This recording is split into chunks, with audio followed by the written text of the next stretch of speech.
करते हैं बड़ी खबर के साथ। धराली की सैटेलाइट तस्वीरें सामने आई हैं, इसरो ने शेयर की हैं तस्वीरें।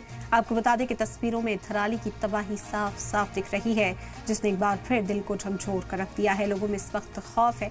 ये तस्वीर इसरो ने जारी की है। धराली में किस तरह से तबाही इस वक्त देखने को मिल रही है, लोगों के बीच दहशत सीधे तौर पर पैदा हो रही है। इन तस्वीरों को देखने के बाद बादल फटने से मलबा बहकर बस्तियों में आ चुका है। लोगों के आशियाने उनसे छिन चुके हैं। लोग इस मलबे के साथ बहते चले गए। कई ऐसे लोग हैं जिनका अभी तक नामो निशान भी नहीं मिला है। मलबे के नीचे ही वो लोग अभी दबे हुए हैं। उन्हें निकालने के लिए रेस्क्यू ऑपरेशन लगातार जारी है और इस बीच इसरो ने ये तस्वीरें जारी की।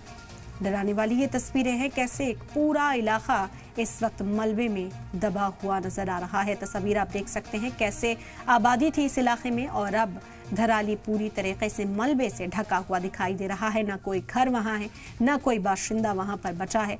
सिर्फ मलबा ही मलबा चारों तरफ फैला हुआ दिखाई दे रहा है।